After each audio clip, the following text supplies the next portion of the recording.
আসসালামু আলাইকুম। এসএসসি 27 কি অবস্থা ভাইয়া? পুরা তোমরা সবাই কেমন আছো? আশা করি তোমরা সবাই খুবই ভালো আছো। সো সবাইকে ওয়েলকাম আজকের ক্লাসে। সো আজকের ক্লাসটা হবে আমাদের তোমাদের ফিজিক্সের চ্যাপ্টার 3 অর্থাৎ বল। সো যে এই পর্যন্ত বলের এই চ্যাপ্টারটা পড়েছো কিংবা যে পড়োনি, তুমি যেই হও না কেন, যেই এই ভিডিওটা দেখতেছো, তোমাদের সবার জন্য আজকের ক্লাসটা হবে অনেক বেশি ইম্পর্টেন্ট। কারণ আমাদের হচ্ছে মূলত এই ক্লাসটা হবে একটা প্লেলিস্ট, ঠিক আছে? তোমরা দেখতেই পাচ্ছ এখানে কি লেখা আছে যে এক প্লেলিস্টে 100% কমপ্লিট। মানে এই প্লেলিস্টটা হবে বেসিক্যালি তোমাদের লেকচার ওয়াইজ, অ্যান্ড এই লেকচারগুলো হবে হচ্ছে টোটাল 4 থেকে 5টা লেকচার হবে, ঠিক আছে? তোমাদের বলের চ্যাপ্টার শর্ট এই ফিচারে 4 থেকে 5টা ক্লাস নিব ভাইয়া। এই 4 থেকে 5টা ক্লাসে তোমাদের এই যে বেসিক সিকিউ এমসিকিউ সব কিছু কভার হয়ে যাবে। সো যারা যারা ক্লাস আগে করেছো এই চ্যাপ্টারের উপর, আর যারা যারা করোই নাই কখনো, আর কিছু স্টুডেন্ট আছে যে কোথাও করছো ঠিকঠাক মতো করো নাই, সো যে টাইপের হও না কেন, তুমি যদি আমার এই ভিডিওটা দেখে থাকো, আমি তোমাদেরকে রিকোয়েস্ট করবো যে একদম শুরু থেকে শেষ পর্যন্ত আমাদের যে পুরো প্লেলিস্টটা তুমি দেখে নিবা। সো আজকে আমাদের লেকচার নাম্বার 1 স্টার্ট হচ্ছে। লেকচার নাম্বার 1-এ আমরা কী কী নিয়ে আলোচনা করব? আমরা বেসিক্যালি জড়তা দিয়ে স্টার্ট করব, তারপর আমাদের বল কি থাকবে, মানে বলের কিছু কনসেপ্ট, তারপর আমরা কিছু বল দেখব যে আমাদের মৌলিক বলসমূহ কি আছে, অন্যান্য কিছু বলসমূহ দেখব, নিউটনের ফার্স্ট ল দেখব, তার এক্সাম্পল দেখব, এবং সেটা দিয়ে আমাদের ক্লাসটা মূলত আজকে শেষ হয়ে যাবে। সো আমরা বেশি কিছু দেখব না, আমাদের যেহেতু লেকচার ওয়াইজ এটা একটা প্ল্যান, সো লেকচার ওয়াইজ যেহেতু আমাদের ক্লাসগুলো মোটামুটি ছোটো ছোটোই হবে। আর তোমার যারা 27 সালে এসএসসি পরীক্ষা দিবা, সো এসএসসি পরীক্ষার আগে আগে তোমাদের জন্য আমরা ওয়ান শট যে লঞ্চ করব ফ্রিতে, সো এই ওয়ান শটগুলোতে তোমরা হচ্ছে মানে এক ক্লাসে মোটামুটি সব ধরনের কনসেপ্ট পেয়ে যাবা, ঠিক আছে? সো আমরা কথাবার্তা না বাড়াই আমাদের ক্লাসটা শুরু করি। সো ফার্স্টে জড়তা কি, ঠিক আছে? জড়তা কি? কোনো বস্তু যে অবস্থানে ছিল আজীবন সে অবস্থানেই থাকার যে প্রবণতা, তাকে বলা হয় হচ্ছে ভাইয়া জড়তা, ঠিক আছে? সো কোন একটা বস্তু যে অবস্থানে ছিল সে অবস্থানে থাকার যে প্রবণতা, তাকে বলা হয় জড়তা। সো এই জিনিসটা বোঝানোর জন্য আমি যদি তোমাকে কিছু বাস্তব উদাহরণ দিই, তাহলে তুমি খুব ভালো মতো ফিল করবে। অ্যাকচুয়ালি বাস্তব উদাহরণ কি জানো? মনে করো যখন আমরা বাসে উঠি, বাসে উঠলে তোমরা সবাই আশা করি বাসে উঠছো। তো বাসে যখন উঠো তখন কি হয় বলো তো? যে তোমার করে সিটের মধ্যে বসে আসো, যখন ব্রেক দেয়, হঠাৎ করে যখন ব্রেক দেয়, হার্ড ব্রেক যাকে আমরা বলি, হঠাৎ করে যখন ব্রেক দেয় তখন যাত্রীরা কি হয়, সামনের দিকে ঝুঁকে পড়ে না?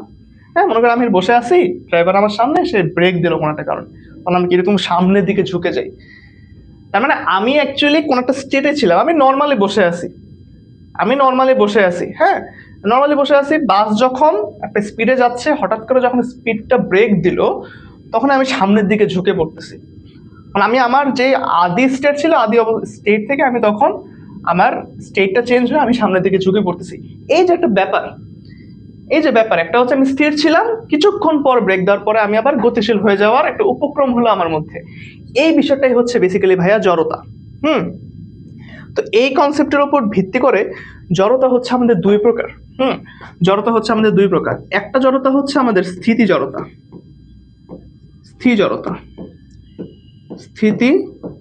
জড়তা, আর আরেকটা হচ্ছে ভাই আমাদের গতি জড়তা। আমরা আমাদের মেইন যে সংজ্ঞা, এই মেইন ডেফিনেশন থেকে বাকি দুটো ডেফিনেশন দিতে পারি। কিভাবে দিতে পারি? যে স্থিতি জড়তাকে আমি এইভাবে বলবো যে একটা স্থির বস্তু আজীবন স্থির থাকার যে প্রবণতা, তাকে বলবো কি বলতো? স্থিতি জড়তা। আর গতিশীল জড়তা কি, বা গতি জড়তা কি? একটি গতিশীল বস্তু আজীবন গতিশীল থাকার যে প্রবণতা, তাকে বলা হয় গতি জড়তা। তার মানে বিষয়টা হচ্ছে যে স্থিতি জড়তা কি? একটি স্থির বস্তুর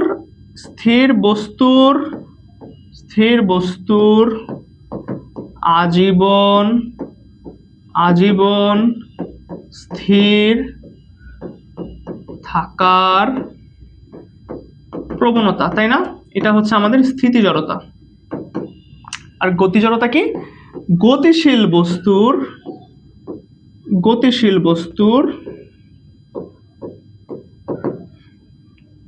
গতিশীল থাকার যে প্রবণতা, মানে ওই গতিটাকে ধরে রাখার যে প্রবণতা, গতিশীল থাকার যে প্রবণতা, তাকে আমরা ভাইয়া বলতেছি কি গতি জড়তা। এখন বলো তো কমন সেন্স দিয়ে চিন্তা করো যে একটা গতিশীল বস্তু কিংবা একটা স্থির বস্তু, এদের জড়তা ভাঙ্গার জন্য আমাকে কি করতে হবে? একটা গতিশীল বস্তু কিংবা একটা স্থির বস্তু, বস্তুটা যে অবস্থায় থাকুক না কেন, আমি যদি তার এই অবস্থানটা পরিবর্তন করাইতে চাই, স্থির বস্তুকে গতিশীল করতে চাই, কিংবা একটা গতিশীল বস্তুকে স্থির বানাতে চাই, কিংবা আরো গতিশীল করতে চাই, যাই করতে চাই না কেন, তাহলে আমাকে বাইরে থেকে কোনো একটা কিছু অ্যাপ্লাই করতে হয় তার মধ্যে। হ্যাঁ, একটা বস্তু, মনে করো আমাদের হচ্ছে কি এখানে কোনো একটা বস্তু ছিল, এখানে আমাদের কোনো একটা বস্তু ছিল, এখানে মনে করো আমাদের কোনো একটা বস্তু ছিল। হ্যাঁ, এই বস্তুটাকে আমি যদি সামহাও তার অবস্থান চেঞ্জ করতে চাই, মনে করো এই হচ্ছে আমাদের একটা বস্তু, ঠিক আছে?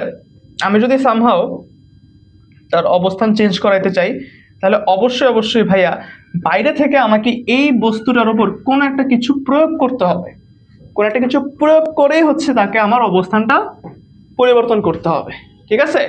সো এটা মনে করো একটা এম ভরের বস্তু, এর আদিবেগ মনে করো 0। আমার যদি বাইরে থেকে কোনো একটা কিছু প্রয়োগ করতে হয়, ওই কিছু প্রয়োগের বিষয়টা হচ্ছে আমাদের ভাইয়া বল, যেটা আমরা একটু পরেই দেখবো, ঠিক আছে? এই হচ্ছে গিয়ে আমাদের বলের কনসেপ্ট চলে আসে। বলের কনসেপ্ট আমি আগেই বলে ফেললাম, বাট এটা আমাদের পরের স্লাইডে আছে। তার মানে কোনো একটা বস্তুর জড়তা ভাঙ্গানোর জন্য তাকে আমার বল প্রয়োগ করতে হয়, ঠিক আছে? জড়তা ভাঙ্গানোর জন্য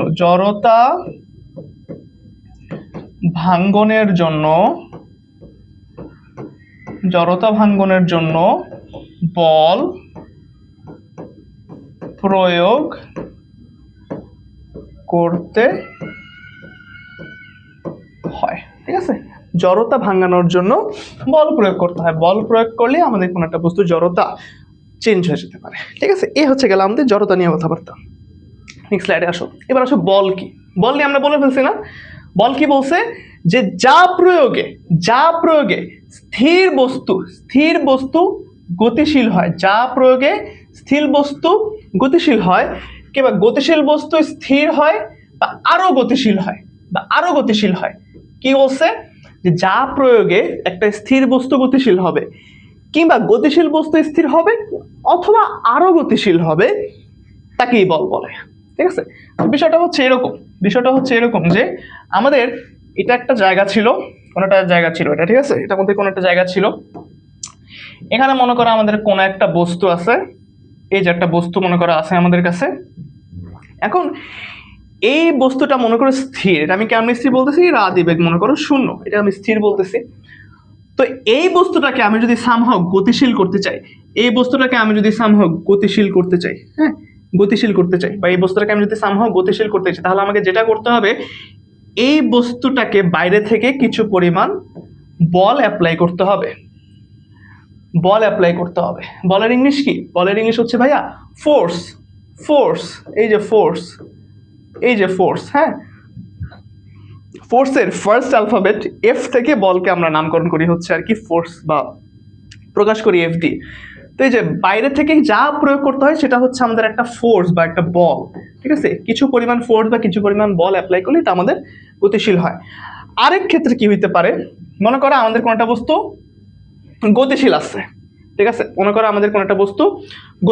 ঠিক আছে? এই গতিশীল বস্তুটাকে মনে করো কোনো একটা বস্তু ছিল, এই বস্তুটা মনে করো আমাদের আগে থেকেই গতিশীল, ভি বেগে মনে করো চলতেছে। এই গতিশীল বস্তুটাকে আমি যদি থামাইতে চাই বা এর গতিকে বাধা দিতে চাই, তাহলে আমার অপর পাশ থেকে কোন একটা কিছু অ্যাপ্লাই করতে হবে। একটা কিছু এই দিকে যাচ্ছে, একটা কিছু এই দিকে যাচ্ছে। সো আমি যদি তাকে অপর পাশ থেকে একটা ফোর্স দেই বা এমন কিছু একটা প্রয়োগ করি, মানে ফোর্স প্রয়োগ করি, তাহলে তো স্যার গতির ব্যাঘাত ঘটবে। তো ওইটাই বলতেছি যে অপর পক্ষ থেকে বা অপর পাশ থেকে আমি যদি আরেকটা ফোর্স অ্যাপ্লাই করি, তাহলে সে থেমে যেতে পারে। কিংবা আরেকটা কাজ হতে পারে ভাইয়া, যে আমি যদি আমি যদি মনে করো যে এখানে মনে করো একটা বস্তু ছিল, বস্তুটা মনে করো গতিশীল ছিল, হ্যাঁ, এই বস্তুটা মনে করো যে গতিশীল, এই মনে করো একটা গতিশীল বস্তু। এই গতিশীল বস্তুটা যা আগে থেকে একটা ভি বেগ নিয়ে চলতেছে, সো ওই যেদিকে গতিশীল ওই দিক বরাবর যদি আমি বল প্রয়োগ করি তাহলে সে আরো গতিশীল হবে না? এই দিক বরাবর সে যদি 20 মিটার/সেকেন্ড বেগে চলতে শুরু করে, মনে করো এইদিকে সে 20 মিটার বেগে চলতেছিল, আমি বাইরে থেকে যদি আরো কিছু পরিমাণ ফোর্স অ্যাপ্লাই করি এই বস্তুটার উপরে, তাহলে তার কি এই 20 মিটার/সেকেন্ডের সাথে আরো কোন একটা বেগ যোগ হবে, মনে করো আরো 10 মিটার/সেকেন্ড যোগ হলো, তাহলে তার বেগ বৃদ্ধি হয়ে কত হলো? 30 মিটার/সেকেন্ড হয়ে গেল না? তার মানে কি একটা বস্তু গতিশীল ছিল, সে এখন আরো গতিশীল হয়ে গেছে, আরো গতিশীল হয়ে গেছে। তার মানে এই যে তিনটা স্টেট, একটা অবস্থাতে স্থির বস্তুকে আমি গতিশীল করলাম, তখন সে ভি বেগে গতিশীল হইলো। আরেকটা ক্ষেত্রে গতিশীল বস্তু ছিল, অন্য দিক থেকে ফোর্স অ্যাপ্লাই করে তাকে আমি আটকাই দিলাম বা আটকানোর চেষ্টা করলাম। তো এটা হচ্ছে কি গতিশীল বস্তুকে স্থির করা। আরো গতিশীল যদি করাইতে চাই, তাহলে যেই দিক বরাবর সে গতিশীল সেই দিক বরাবর আরো কিছু ফোর্স দিলাম, তাহলে সে আরো গতিশীল হইলো। এই যে যা অ্যাপ্লাই করতেছিলাম আমরা বারবার গতিশীল করার জন্য বা গতিশীল করার জন্য বা স্থির করার জন্য, সে যা প্রয়োগে এই যাটাই হচ্ছে আমাদের ফোর্স বা বল, যাটাই হচ্ছে আমাদের কি ফোর্স বা বল। এখন বলের কিছু প্যারামিটারস আছে, বা আমরা যাকে হচ্ছে গিয়ে একক মাত্রা এসব বলি, ঠিক আছে, আমরা যাকে একক মাত্রা এসব বলি, এরকম কিছু বলেরও বিষয়াদি থাকে। তো মনে করো আমি যদি একটু লিখি যে এটাকে আমি প্রকাশ করতেছি কি দিয়ে? প্রকাশ করতেছি ভাইয়া, বলকে প্রকাশ করতেছি ভাইয়া আমরা এফ দিয়ে। কেন? কারণ হচ্ছে ওই যে বলের ইংলিশ হচ্ছে ফোর্স, তাই না? তো ফোর্সের ফার্স্ট লেটার এফ থেকে আর কি বলকে আমরা এফ দ্বারা প্রকাশ করি। আচ্ছা, এরপর দেখো আমি যদি একটা সিনারিও তোমাদেরকে ড্র করে দেখাই, সেটা হচ্ছে এটা হচ্ছে আমাদের কোন একটা জায়গা, এখানে মনে করো আমাদের একটা বস্তু ছিল, এই বস্তুটাকে মনে করো আমি এই যে এইদিকে ফোর্স অ্যাপ্লাই করলাম। তো এটা যদি আমাদের এম ভরের বস্তু হয় এবং সে আদি বেগে ছিল, সো বল প্রয়োগ করার কারণে সে মনে করো এদিকে গতিশীল হলো। তো সেই টু সে 3 সেকেন্ড পর, আরেকটু বাড়াই, সেই টু সে 3 সেকেন্ড পরে আমাদের এই বস্তুটা এখানে চলে আসলো। কত সেকেন্ড পরে? টি সেকেন্ড পরে আমাদের এই বস্তুটা মনে করো এই এ পয়েন্ট থেকে, আচ্ছা এ পয়েন্ট এভাবে না লিখে এ পয়েন্ট থেকে বি পয়েন্টে চলে যায় এবং সে এই জায়গায় মনে করে গতিশীল, তখন তার বেগ হচ্ছে ভি। তো কিছু একটা নির্দিষ্ট সময় তার বেগের পরিবর্তন যদি হয়ে যায়, তখন আমি সেখান থেকে ত্বরণ বের করতে পারি না ভাইয়া? তোমরা যারা গতি চ্যাপ্টারটা পড়ছো তারা কিন্তু সবাই জানো যে ত্বরণ হচ্ছে আমাদের V minus U divided by T, এটা তো তোমরা সবাই জানো ত্বরণের সূত্র। তার মানে কি এখন এই বস্তুটার উপর একটা ত্বরণ ক্রিয়েট হয়েছে এবং এই বস্তুটা এ ত্বরণে গতিশীল, না? তাহলে এই যে ত্বরণটা ক্রিয়েট করলো, এই ত্বরণটা কে ক্রিয়েট করছে? ত্বরণটা এই যে একটা বল প্রয়োগ করছিলাম আমরা, এই বলটা এই এম ভরের বস্তুর উপর ক্রিয়া করে তাকে এ ত্বরণে গতিশীল করছে, ঠিক আছে? এজন্য আমরা যে বলের সূত্রটা পড়বো, আমাদের যে বলের সূত্রটা আসবে, বলের সূত্র হচ্ছে ভাইয়া এফ ইজ ইকুয়াল টু ওই যে ভর আর যতটুকু ত্বরণ তৈরি করছে সেই ত্বরণের গুণফল, যতটুকু ভর এবং যতটুকু ত্বরণ তৈরি করছে সেটা গুণফল হয়ে হচ্ছে আমাদের সেই এফ, ঠিক আছে? আচ্ছা, এরপর দেখো একক কি? আমরা এখান থেকে একক বের করতে পারি, ভাইয়া এখান থেকে আমরা একক বের করতে পারি। বলের একক কি আসতে পারে? একক হচ্ছে, দেখো বলের একক হচ্ছে এম ফর কি কেজি না, এম কি কেজি না, মানে ভরের একক তো কেজি, আর এ একক কি মিটার পার সেকেন্ড স্কোয়ার, ত্বরণের একক আর কি। Kg metre per second square, এটা যেমন বলের একটা সূত্র বলতেছি, এটা যেমন বলের একটা একক, তো কেজি মিটার পার সেকেন্ড স্কোয়ারকে আমরা আরেকটা নামে বলতে পারি এন ফর হচ্ছে ভাইয়া নিউটন, আমাদের নিউটন। এম ফর হচ্ছে নিউটন। আচ্ছা, বুঝলাম, এগুলো সব নোট করে রাখা, এগুলো কিন্তু আমাদের লাগবে পরবর্তীতে। এবার আমরা যদি মাত্রা বের করতে চাই, এরপর যদি আমরা মাত্রা বের করতে চাই, মাত্রা কিভাবে বের করব? এই যে মাত্রা কিভাবে বের করব, ওই সূত্র থেকে আসবে। এম এর মাত্রা কি? Capital M. এর মাত্রা কি? L T inverse 2। আমি সামনে পিছনে যদি থার্ড ব্র্যাকেট দিয়ে দিই, এটাই হচ্ছে আমাদের বলের মাত্রা। বুঝতে পারছো? এটাই হচ্ছে আমাদের বলের মাত্রা। এম এল টি ইনভার্স 2 এটা হচ্ছে আমাদের বলের মাত্রা। ঠিক আছে, বুঝতে পারছো? এম এল টি ইনভার্স 2 এটা হচ্ছে আমাদের একটি বলের মাত্রা। বুঝতে পারছো? এটা হচ্ছে আমাদের বলের মাত্রা। So F is equal to M A, এই সূত্রটা হচ্ছে গিয়ে মনে রাখতে হবে, এটা আমাদের বলের সূত্র। F is equal to M A, এটা হচ্ছে আমাদের কিসের সূত্র? এটাই হচ্ছে আমাদের বলের সূত্র, এটা আমাদেরকে মাথায় রাখতে হবে। বুঝছি? ওকে, ঠিক আছে, আশা করি বুঝতে পারছো। এরপরে আসো বল। এই যে বল নিয়ে আলোচনা করব, আমাদের কিছু মৌলিক বল আছে। আমরা এই যে বল নিয়ে আলোচনা করব, আমাদের কিছু মৌলিক বল আছে। ঠিক আছে, মৌলিক বল কি জিনিস? যে বল বা বলসমূহ থেকে অন্যান্য সকল বল পাওয়া যায়, অন্যান্য সকল বল পাওয়া যায়, যে বল বা বলসমূহ থেকে অন্যান্য সকল বল পাওয়া যায় তাদেরকে মৌলিক বল বলে। মৌলিক বল বা ফান্ডামেন্টাল ফোর্স, মৌলিক বলসমূহ বা ফান্ডামেন্টাল ফোর্স বলা হয় এদেরকে। ঠিক আছে, এই মৌলিক বলটাকে মাথায় রাখতে হবে। মৌলিক বল থেকে কোশ্চেন আসে এক্সামে। ঠিক আছে, মৌলিক বল থেকে কোশ্চেন আসে এক্সামে। হ্যাঁ, তো আমাদের মৌলিক বল হচ্ছে টোটাল 4টা ভাইয়া। কি কি? মহাকর্ষ বল, তাড়িৎচুম্বকীয় বল, দুর্বল নিউক্লিয় বল, সবল নিউক্লিয় বল। ঠিক আছে, মহাকর্ষ বল, এটাকে আমরা বলি হচ্ছে গ্র্যাভিটেশনাল ফোর্স, এটাকে আমরা বলি হচ্ছে গ্র্যাভিটেশনাল ফোর্স। তাড়িৎচুম্বকীয় বলকে আমরা বলি হচ্ছে ইলেকট্রোম্যাগনেটিক ফোর্স, ইলেকট্রোম্যাগনেটিক ফোর্স। দুর্বল নিউক্লিয় বল বা উইক নিউক্লিয়ার ফোর্স,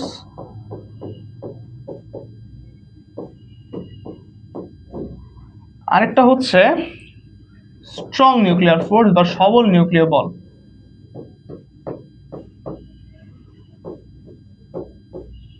এই হচ্ছে আমাদের 4টা মৌলিক বল। এই হচ্ছে আমাদের 4টা মৌলিক বল। এই মৌলিক বলগুলোকে আমাদের মাথায় রাখতে হবে, এবং এই মৌলিক বলগুলোর মধ্যে কিছু ফান্ডামেন্টালস বা ক্যারেক্টারিস্টিক্স আছে বা বৈশিষ্ট্য আছে, এগুলো আমাদেরকে মাথায় রাখতে হবে। ঠিক আছে, আচ্ছা, আমরা যদি একটু মহাকর্ষ বল, মৌলিক বল, মহাকর্ষ বল নিয়ে আলোচনা করি। মহাকর্ষ বলটা কি? তোমরা অভিকর্ষ বল এবং মহাকর্ষ বল সম্পর্কে মোটামুটি অনেকেই জানো। অভিকর্ষ আর মহাকর্ষ বলের মধ্যে পার্থক্য কি, তাই না? জানো না অভিকর্ষ বল আর মহাকর্ষ বলের মধ্যে পার্থক্য? যদি না জানো কেউ, তাহলে চলো আমরা জেনে নিই।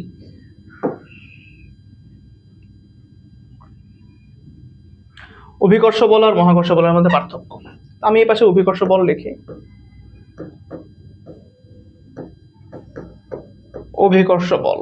ঠিক আছে, এই পাশে অভিকর্ষ বল রাখি, এই পাশে আমরা মহাকর্ষ বল রাখি।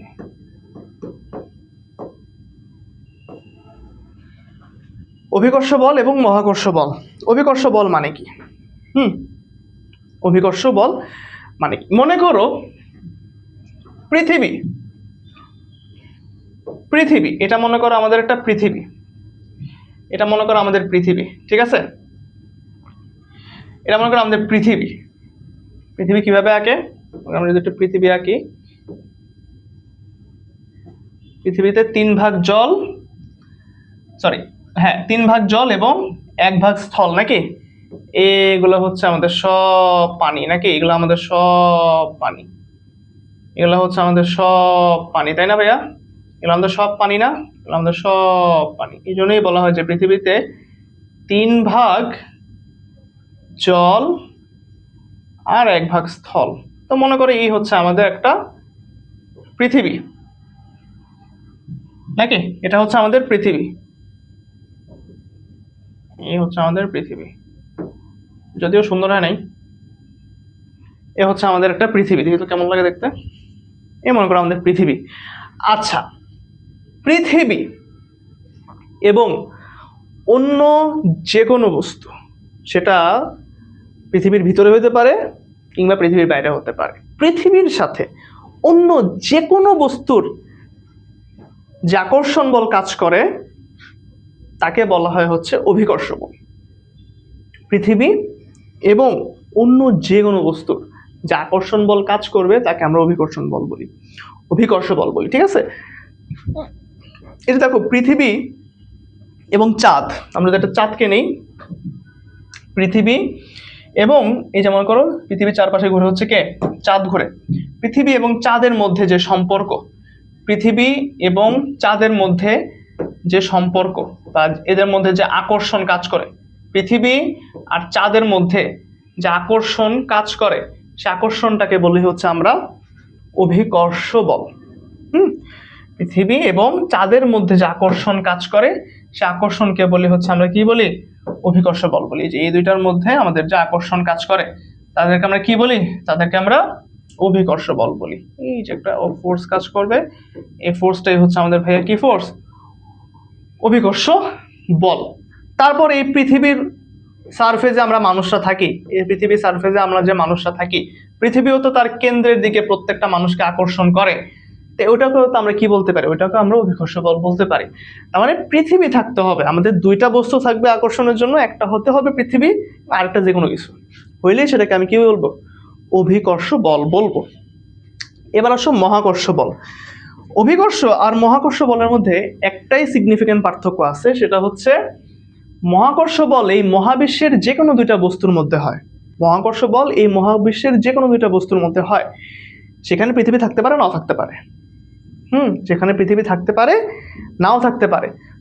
ঠিক আছে, তার মানে আমি যদি মহাবিশ্বের যে কোনো দুইটা গ্রহ নিয়ে কথা বলি, আমি যদি মহাবিশ্বের যে কোনো দুইটা গ্রহ নিয়ে কথা বলি, কি কি গ্রহ নিয়ে কথা বলবো, মনে করো এটা হচ্ছে আমাদের এটা মনে করো আমাদের কি বলবো, এটা আমাদের শনি গ্রহ বলতে পারি, শনি গ্রহ বলবো। এটা মনে করো আমাদের শনি গ্রহ, হ্যাঁ এটা মনে করো আমাদের, আচ্ছা এটা মনে করো আমাদের সূর্য, লাল কালার যেহেতু দিচ্ছি, এটা মনে করো সূর্য। সূর্যের সাথে আমি যদি ইউরেনাস থাকি, ইউরেনাস মনে হয় নীল কালার, ইউরেনাস মেবি নীল কালার। এই সূর্যের সাথে ইউরেনাসের যে কালার, সূর্যের সাথে ইউরেনাসের যেই আকর্ষণ বা বিকর্ষণ যাই বলো না কেন কাজ করবে, সেটাকে আমি বলবো হচ্ছে মহাকর্ষ বল। মানে এই দুইটার মধ্যে আমাদের যে আকর্ষণ বা বিকর্ষণ কাজ করবে সেটাকে আমি বলবো হচ্ছে মহাকর্ষ বল। সেটাকে আমি কি বলবো, মহাকর্ষ বল। তার মানে মহাকর্ষ মানে হচ্ছে মহাকর্ষ বলের যে মহাটা আছে, এই যে মহা, এই মহা দিয়ে তুমি মনে রাখবা মহাবিশ্ব, এই মহা দিয়ে তুমি মনে রাখবা হচ্ছে মহাবিশ্ব। তার মানে মহাবিশ্বের যে কোনো দুইটা বস্তুর মধ্যে যে আকর্ষণ বা বিকর্ষণ বল কাজ করতেছে তাকে আমি বলবো মহাকর্ষ বল। আর পৃথিবী এবং তার সাথে অন্য যে কোনো একটা বস্তু, তাদের মধ্যে যে আকর্ষণ বল কাজ করতেছে তাকে আমি বলবো হচ্ছে কি, অভিকর্ষ বল। আশা করি অভিকর্ষ বল মহাকর্ষ বল নিয়ে তুমি বুঝতে পারছো। এবার আসো তাড়িৎচুম্বকীয় বল নিয়ে কথাবার্তা বলি। তাড়িৎচুম্বকীয় বল, তাড়িৎচুম্বকীয় বল, ঠিক আছে, তাড়িৎচুম্বকীয় বল।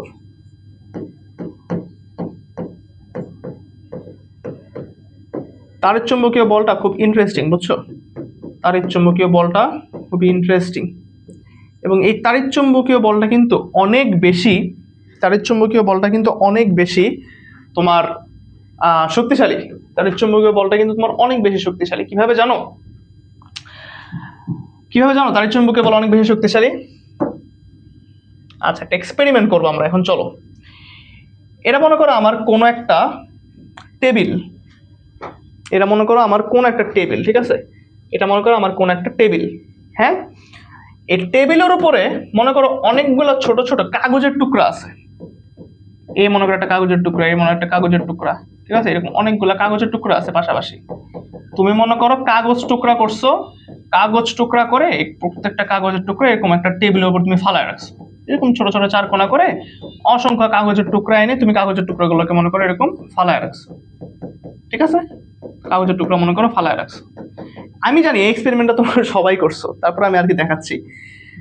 তো এরপরে তুমি যে কাজটা করবা, একটা চিরুনি নিবা। কি করবা ভাইয়া? একটা চিরুনি নিবা, হ্যাঁ। এই চিরুনিটাকে পরবর্তীতে তুমি, আচ্ছা চিরুনিটা ঠিক মতো আঁকি আগে, হ্যাঁ, চিরুনিটা ঠিক মতো আঁকি।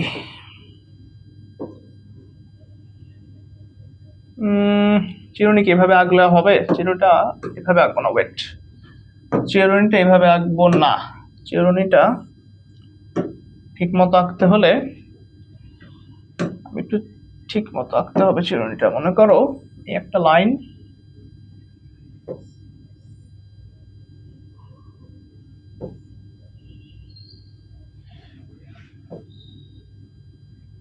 ওকে। এরপরে মনে করো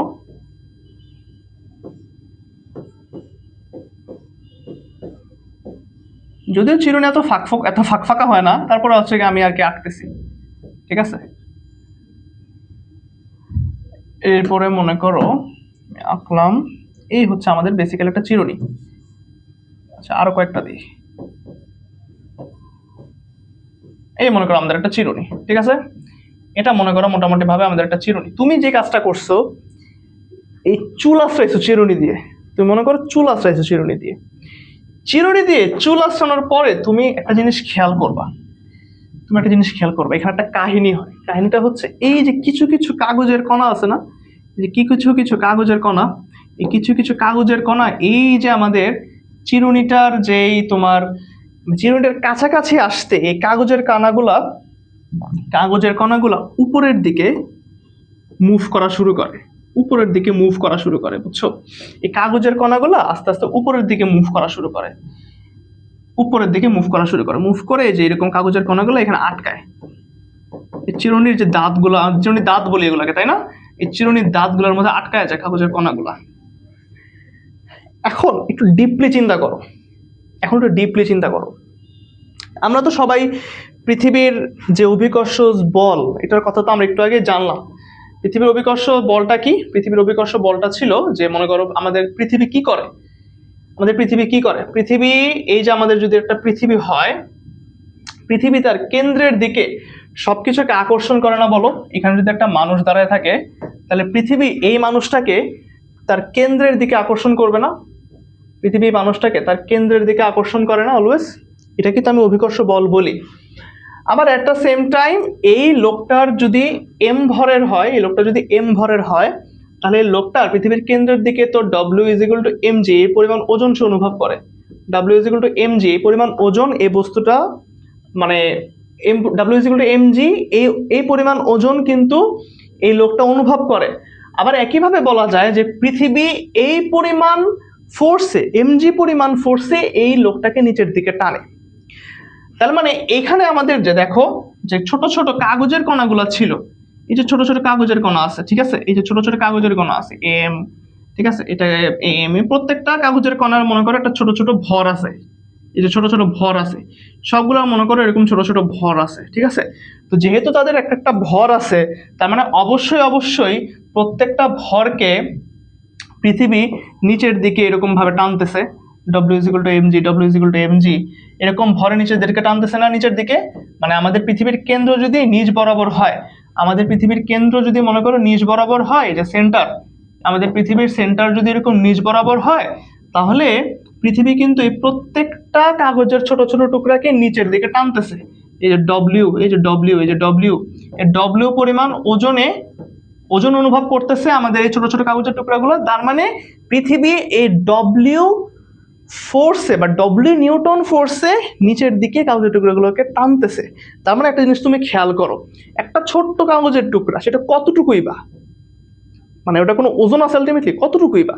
তো এত বড় একটা পৃথিবী, এই বিরাট বড় একটা পৃথিবী ছোট ছোট কাগজের টুকরাগুলোকে নিচের দিকে আকর্ষণ করতেছে। তার মানে এখানে অ্যাকচুয়ালি মানে এই ছোট ছোট কাগজের টুকরাগুলোকে যে পৃথিবী আকর্ষণ করে, তার মানে বিষয়টা হচ্ছে যে এত বড় একটা জিনিস এই ছোট ছোট জিনিসকে নিজের দিকে টানতেছে। তার মানে কত শক্তি না পৃথিবীর মহাকর্ষ, মানে পৃথিবীকে যে অভিকর্ষ বল, এই অভিকর্ষ বলটা কতই তো বড়, তাই না, যে এই ছোট ছোট বলগুলোকে নিজের দিকে টানতেছে। কিন্তু যখন তুমি একটা চিরুনি দিয়ে মাথা আছড়ায় ওই চিরুনিটা এই কাগজের টুকরাগুলোর কাছে নিয়ে আসো, তখন উল্টা কাহিনী হচ্ছে যে এই কাগজের টুকরাগুলা এই পৃথিবীর সমস্ত শক্তিকে উপেক্ষা করে আস্তে আস্তে চিরুনির দিকে চলে যাচ্ছে, মানে চিরুনির উপরে উঠতেছে। তার মানে এই যে ছোট ছোট কাগজের টুকরাগুলা যেগুলাকে পৃথিবী তার নিজের দিকে টানতেছিল অভিকর্ষ বলের মাধ্যমে, ওই অভিকর্ষ বলকে উপেক্ষা করে এই কাগজের টুকরাগুলা এই চিরুনির দাঁতগুলোতে গিয়ে আটকে যাচ্ছে। তার মানে উপরের দিকে সে যে টেনশন বা উপরের দিকে সে যে টান বল অনুভব করতেছে, উপরের দিকে সে যে টান কাজ করতেছে, আমি যদি টি দ্বারা ডিনোট করি, উপরের দিকে এই কাগজের টুকরাগুলো যে টি ফোর্স অনুভব করতেছে, অবশ্যই সেই টি ফোর্সটা আমাদের এই ডব্লিউ অপেক্ষা বড়, আমরা তা দেখতে পারতেছি। অবশ্যই এই টি ফোর্স এই ডব্লিউ অপেক্ষা অনেক বেশি বড় বিধায় আমাদের এই কাগজের টুকরাগুলা এই পৃথিবীর সমস্ত শক্তি উপেক্ষা করে এই চিরুনির যে দাঁতগুলোর মধ্যে চলে যাচ্ছে, গিয়ে আটকাচ্ছে এক কথায়। তার মানে অবশ্যই টি ইজ গ্রেটার দেন ডব্লিউ। তার মানে আমরা এখান থেকে কি বলতে পারলাম ভাই, যেহেতু আমাদের এই যে আমাদের আকর্ষণটা কাগজের টুকরাগুলো দাঁতে আটকে যাচ্ছে, এই আকর্ষণটাই হচ্ছে আমাদের কি বলতো ভাইয়া, তাড়িৎ চুম্বক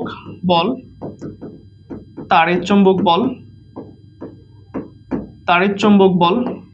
কারণ চুলে ঘষার কারণে এই চিরুনির মধ্যে স্থির তড়িৎ জমা হয় ভাই। কি জমা হয় ভাইয়া? স্থির তড়িৎ জমা হয়। মানে আমি যদি একটু কালার দিয়ে বোঝাই, যদি এরকম কালার নাই কখনো, এরকম হয় না কখনো, মনে করো এই যে এখানে এই যে গোলাপি কালার যে পয়েন্টগুলো দেখছো, এগুলো মনে করো এক একটা চার্জ। এই যে গোলাপি কালার দেখতেছো না, এগুলো মনে করো তুমি মানে এভাবে চিন্তা করতে পারো, যদি এরকম ফোটা কিছু হয় না, চিন্তা করতে পারো এইগুলো হচ্ছে ভাইয়া আমাদের এক একটা স্থির তড়িৎ বা স্থির চার্জ। এই স্থির চার্জের কারণেই মনে করো আমরা এখানে তাড়িৎ চুম্বক বলি। ঠিক আছে। সো অবশ্যই তুমি একটা জিনিস এখান থেকে ফাইনালি ডিসাইড করতে পারো যে ভাই এই যে তাড়িৎ চুম্বক বল, এই যে আমাদের তাড়িৎ চুম্বক বলটা আছে, এই তাড়িৎ চুম্বক বলটা ভাইয়া অবশ্যই অভিকর্ষ বল অপেক্ষা বড়। আবার এক কথায় মহাকর্ষ বল অপেক্ষা বড়।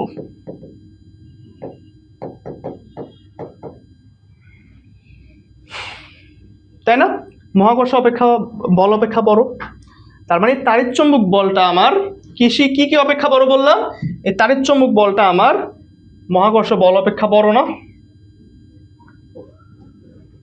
এই তাড়িৎ চুম্বক বলটা আমাদের মহাকর্ষ বল কিংবা অভিকর্ষ বল অপেক্ষা কিন্তু বড়।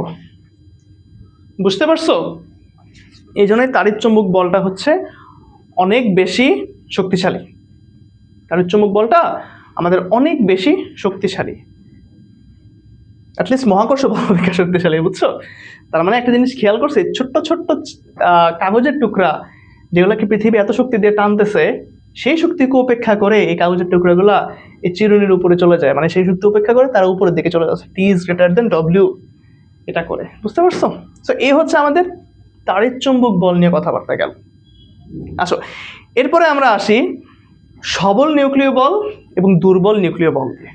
ঠিক আছে, সবল নিউক্লিয় বল এবং দুর্বল নিউক্লিয় বল দিয়ে। হ্যাঁ, সবল নিউক্লিয় বল এবং দুর্বল নিউক্লিয় বল নিয়ে আসি এবার। এখানে মনে করো আমরা পড়বো হচ্ছে সবল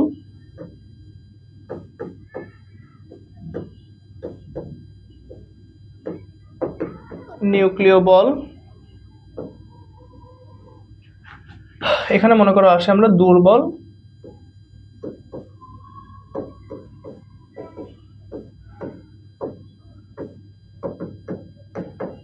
বল। সবল নিউক্লিয় বল, দুর্বল নিউক্লিয় বল। বুঝছো? আসো কি বলছে সবল নিউক্লিয় বল মানে কি? তোমরা তো সবাই কেমিস্ট্রি পড়ছো, কেমিস্ট্রিতে অনেক কিছুই পড়ছো। যে কেমিস্ট্রিতে মনে করো এটা যদি একটা পরমাণু হয়, পরমাণুর যে কেন্দ্র,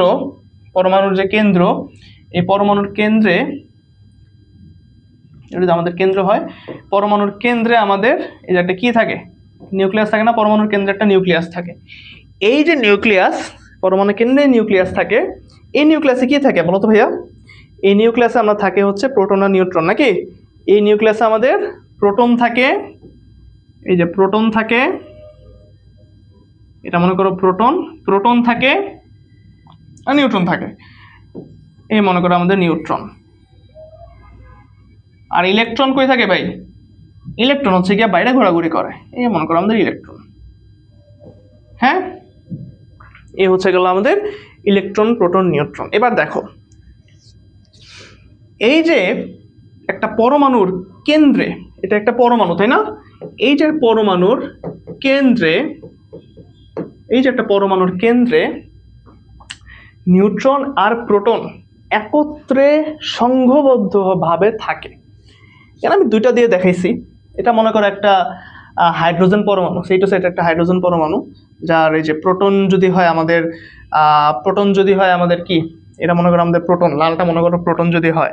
আচ্ছা হাইড্রোজেন বাদ দাও, এটা মনে করো একটা র্যান্ডম কোন একটা পরমাণু, ঠিক আছে, পরমাণু যেটার কেন্দ্রে এরকম প্রোটন আছে, নিউট্রন আছে, একটা ইলেকট্রন আছে, যদি হয় এরকম তাহলে এটা একটা পরমাণু। এবং এই পরমাণুর মধ্যে এই যে নিউক্লিয়াস, এই যে নিউক্লিয়াস, এই যে নিউক্লিয়াস, এই নিউক্লিয়াসের মধ্যে যে আমাদের প্রোটন থাকে, প্রোটন আর নিউট্রন এই দুটা যে একত্রে সংঘবদ্ধভাবে ভাইয়া থাকে, এই সংঘবদ্ধভাবে থাকার জন্য, এই সংঘবদ্ধভাবে এদেরকে যে বলের মাধ্যমে এরা একত্রে সংঘবদ্ধভাবে থাকে, ওই বলটাকে বলা হয় হচ্ছে ভাই আমাদের সবল নিউক্লিয় বল, সবল নিউক্লিয় বল বা স্ট্রং নিউক্লিয়ার ফোর্স। যেই বলের কারণে পরমাণুর কেন্দ্রে নিউট্রন এবং প্রোটন একত্র সংঘবদ্ধ অবস্থায় থাকে, সেই বলকে বলা হয় হচ্ছে আমাদের কি সবল নিউক্লিয়ার বল আর কি, বা স্ট্রং নিউক্লিয়ার ফোর্স। ঠিক আছে, আচ্ছা এটা খুবই সহজ, এটা বুঝলাম। এবার আসো আমাদের দুর্বল নিউক্লিয়ার বল নিয়ে, এবার আসো দুর্বল নিউক্লিয়ার বল নিয়ে। ঠিক আছে, এটা মনে করো একটা দুর্বল নিউক্লিয় বল, হ্যাঁ এটাও মনে করো নর্মালি একটা পরমাণু আমাদের, দুর্বল নিউক্লিয় বল এটাও আমাদের একটা পরমাণু। এই পরমাণু তো আগের মতো কি আছে, আগের মতো তোমার এই যে প্রোটন আছে, এখানেও তোমার আগের মতো প্রোটন আছে, ঠিক আছে, তারপরে এখানে আমাদের আগের মতো নিউট্রন থাকবে, এবং আমাদের যে বাইরের কক্ষপথ, এই কক্ষপথে আমাদের ইলেকট্রন মনে করো যে ঘোরাফেরা করতেছে, এই মনে করো আমাদের একটা নর্মাল অবস্থা। এখন দেখো, তোমরা রেডিও অ্যাক্টিভিটির কথা শুনছো কিনা, বা তেজস্ক্রিয়তার কথা শুনছো কিনা? তেজস্ক্রিয়তা কোন একটা পরমাণুর স্থিতিশীল অবস্থা থেকে যখন অস্থিতিশীল অবস্থায় চলে যায়, একটা পরমাণু মনে করে স্ট্যাবল আছে, স্ট্যাবল আছে, কোন একটা কারণে যখন ওই স্থিতিশীল অবস্থা বা স্ট্যাবিলিটি এই ফেজ থেকে সেটা অস্থিতিশীলতার দিকে মুভ করে বা অস্থিতিশীল হয়ে যায়, তখন এই পরমাণু থেকে আমাদের বিভিন্ন ধরনের রশ্মি নির্গত হয়। হ্যাঁ, তো বিভিন্ন ধরনের রশ্মি বলতে আমি বোঝাতে চাচ্ছি, তোমরা নিশ্চয়ই এই রশ্মিগুলোর নাম শুনছো, তোমরা নিশ্চয়ই এই রশ্মিগুলোর নাম শুনছো, যে আলফা রশ্মি, ঠিক আছে, বিটা রশ্মি, গামা রশ্মি, এক্স রে, হ্যাঁ এই জিনিসপত্রগুলো তোমরা নাম শুনছো না, alpha beta gamma X ray Ranjan রশ্মি। তো একটা পরমাণু যখন স্থিতিশীল অবস্থা থেকে অস্থিতিশীল অবস্থার দিকে যাওয়া শুরু করে, তখন তার মধ্যে কিছু তার মধ্যে থেকে আর কি কিছু তেজস্ক্রিয় পদার্থ বের হয়, যেগুলোকে আমরা তেজস্ক্রিয় রশ্মি বলতেছি। তো একটা পরমাণু স্থিতিশীল অবস্থা থেকে যখন অস্থিতিশীলতার দিকে মুভ করে, তখন ওই পরমাণু থেকে বিটা নামক একটা রশ্মি নির্গত হয়, বিটা রশ্মি। তখন ওই পরমাণু থেকে কি রশ্মি নির্গত হয় ভাইয়া? বিটা রশ্মি নির্গত হয়, যে বিটা রশ্মি নির্গত হয়, বিটা রশ্মি নির্গত হয়। সো একটা পরমাণুর অভ্যন্তর থেকে যেই বলের কারণে তেজস্ক্রিয় রশ্মি নির্গত হয়, সেই বলের নাম হচ্ছে দুর্বল নিউক্লিয় বল, বা কি বলে উইক নিউক্লিয়ার ফোর্স, দুর্বল নিউক্লিয়ার বল বা উইক নিউক্লিয়ার ফোর্স। ঠিক আছে, তোমরা তোমাদের বইয়ে একটা এমসিকিউ পাবা, এরকম আমি এমসিকিউ বলে রাখি যে সবল নিউক্লিয় বলের পাল্লা কত। সবল নিউক্লিয় বলের পাল্লা হচ্ছে, সবল নিউক্লিয় বলের পাল্লা হচ্ছে 10⁻15 মিটার, আর দুর্বল নিউক্লিয় বলের পাল্লা হচ্ছে, দুর্বল নিউক্লিয় বলের পাল্লা হচ্ছে 10⁻18 মিটার, 10⁻18 মিটার। ঠিক আছে, তার মানে এই জিনিসপত্রগুলো মাথায় রাখতে হবে যে দুর্বল নিউক্লিয় বল কি, দুর্বল নিউক্লিয় বল কি, দুর্বল নিউক্লিয় বল থেকে মানে কখন দুর্বল নিউক্লিয় বলটা কাজ করে, যখন কোনো একটা বস্তু স্থিতিশীল অবস্থা থেকে স্ট্যাবল, এই যে দেখো স্থিতিশীল অবস্থা থেকে অস্থিতিশীলতার দিকে যায়, স্থিতিশীলতা থেকে স্থিতিশীল অবস্থা থেকে অস্থিতিশীল অবস্থার দিকে মুভ করে, অস্থিতিশীল অবস্থার দিকে মুভ করে, তখনই হচ্ছে কি আমাদের এই যে বিটা রশ্মিটা নির্গত হওয়া শুরু হয়। এবং এই বিটা রশ্মি নির্গত হওয়ার জন্য দায়ী কোন বল? এই যে দুর্বল নিউক্লিয় বল, যার পাল্লা কত? 10⁻18 মিটার। আর সবল নিউক্লিয় বল হচ্ছে কোন একটা পরমাণুতে নিউট্রন এবং প্রোটনকে একত্রিত সংঘবদ্ধভাবে অবস্থায় রাখতে যে বল কাজ করে তাকে আমি বলছি হচ্ছে সবল নিউক্লিয় বল, যার পাল্লা কত ভাইয়া? পাল্লা হচ্ছে 10⁻15 মিটার। বুঝতে পারছো? ঠিক আছে, আশা করি বুঝতে পারছো। এবার আমরা নেক্সট স্লাইডে চলে যাই। মনে করো আমাদের ছিল এই যে আমরা এগুলাই এই স্লাইডে মোটামুটিভাবে এতক্ষণ ধরে ডিসকাস করছি, যেখানে আমাদের মহাকর্ষ বল কি, তাড়িৎচুম্বক বল কি, দুর্বল নিউক্লিয় বল কি, সবল নিউক্লিয় বল কি। বুঝছি? ঠিক আছে, আমরা আশা করি বুঝতে পারছি। এবার আসলে আরো কিছু বল আছে, আরো কিছু, এগুলো মৌলিক বল না, এগুলো হচ্ছে অন্যান্য বল দিয়ে তোমরা বল। কি কি বল আছে ভাই? স্পর্শ বল, অস্পর্শ বল, সাম্য বল, অসাম্য বল, এগুলো মানে কি? এবার আসলে স্পর্শ বল অস্পর্শ বল নিয়ে কথা বলবো। স্পর্শ বল কি ভাইয়া? স্পর্শ বল মানে হচ্ছে যেই বলগুলাকে স্পর্শের দ্বারা আর কি যে বলগুলা করা হয় সেগুলোকে স্পর্শ বল বলে, স্পর্শ বল। ঠিক আছে। আর অস্পর্শ বল হচ্ছে যেগুলা মানে স্পর্শ ছাড়াই কাজ করে। তো ম্যাক্সিমাম ফোর্স কিন্তু ভাইয়া স্পর্শ বলের মাধ্যমেই হয়। আমরা যত ধরনের বল প্রয়োগ করি ম্যাক্সিমাম বল কিন্তু স্পর্শ বলের মাধ্যমেই হয়। তার মানে স্পর্শ বল নিয়ে বেশি একটা কথাবার্তা বলা দরকার নাই। স্পর্শ বল হচ্ছে যে বল স্পর্শের মাধ্যমে ক্রিয়া করে বা টাচ লাগে বা দুইটা বস্তুর মধ্যকার ইন্টারাকশন লাগে, যে বল স্পর্শের মাধ্যমে ক্রিয়া করে বা কাজ করে তাকে আমরা কি বলি? তাকে আমরা বলি হচ্ছে আমাদের স্পর্শ বল।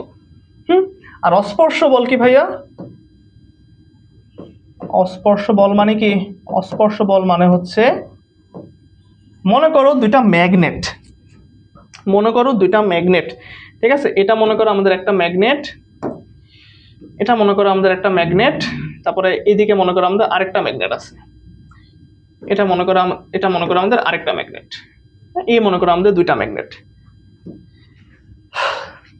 তো এখন ম্যাগনেটের তো দুইটা মেরু থাকে, তোমরা সবাই জানো, একটা হচ্ছে সাউথ পোল, একটা হচ্ছে নর্থ পোল বা এস পোল, এন পোল। তো যখন বিপরীতধর্মী মেরু একটা কাছে একটা আসে তখন হচ্ছে আকর্ষণ হয়, আবার যখন বিপরীতধর্মী মেরু একটা কাছে আসে তখন বিকর্ষণ হয়। মনে করো এই 1 নাম্বার, এটা মনে করো আমাদের 1 নাম্বার, এটা মনে করো আমাদের 2 নাম্বার চুম্বক আর কি। তো এইদিকে মনে করো আছে আমাদের সাউথ পোল, এদিকে আছে মনে করো নর্থ পোল, আবার এটার এদিকে আছে নর্থ পোল, এই পাশে আছে আমাদের সাউথ পোল। যদি এরকম কাহিনী হয় তখন কি হবে ভাইয়া বলো তো? তখন কি হবে? তখন এই যে নর্থ পোল এদের মধ্যে একটা কি হবে? এটা যেহেতু একই পদার্থ মানে একই মেরুর বা একই ধর্মের, তখন এদের মধ্যে কি হবে? তখন এদের মধ্যে অবশ্যই ভাইয়া বিকর্ষণ হবে না? কারণ এন আর এন এদের মধ্যে তো বিকর্ষণই হয় নাকি? এই যে এন এদের মধ্যে অবশ্যই বিকর্ষণ হবে, যেহেতু একই ধর্মী। ঠিক আছে। আবার যদি এস আর এন হয় তখন এদের মধ্যে হবে আকর্ষণ।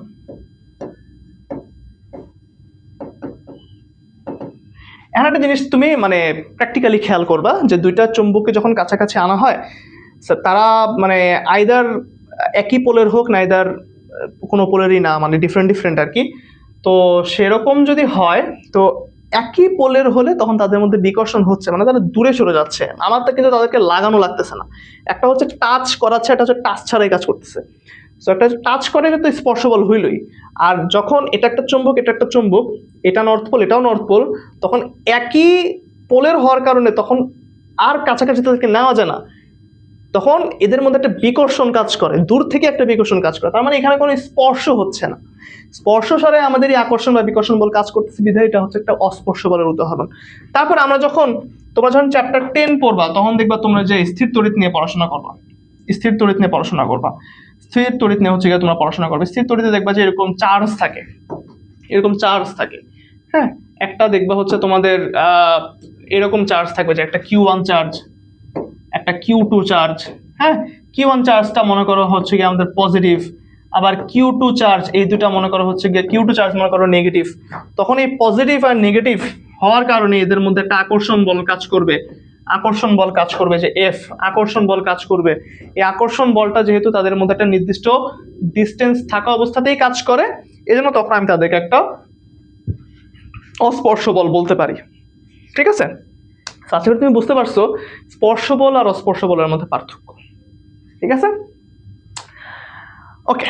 এরপর দেখো, আমি যদি এখন সাম্য বল অসাম্য বল নিয়ে কথাবার্তা বলি, সাম্য বল অসাম্য বল নিয়ে কথাবার্তা বলি, তো সাম্য বল কি জিনিস? সাম্য বল, সাম্য বল অসাম্য বল, মনে করো আমার কাছে কোনো একটা অবলম্বন আছে, এটা মনে করো কোনো একটা অবলম্বন, ঠিক আছে, এটা মনে করো কোনো একটা অবলম্বন। এই অবলম্বন থেকে আমি একটা রশি ঝুলাই দিছি, নিয়ে রশির আঘাতে মনে করো আমার কোনো একটা বল আছে, এই রশির আঘাতে মনে করো আমার কোনো একটা এরকম বল লাগানো আছে। যদি এরকমটা হয়, মনে করো এটা আমাদের কোনো একটা অবলম্বন, এটা মনে করো আমাদের একটা বল বা একটা পাথর বা একটা Bob, what ever that is, এটা মনে করো একটা এম ভরের বস্তু। এটা যদি ভাই আমাদের একটা এম ভরের বস্তু হয়, তাহলে এই এম ভরের বস্তুটা নিজে অবশ্যই একটা ওজন কাজ করবে। এই ওজনকে আমি বলছি হচ্ছে ভাইয়া W is equal two MG.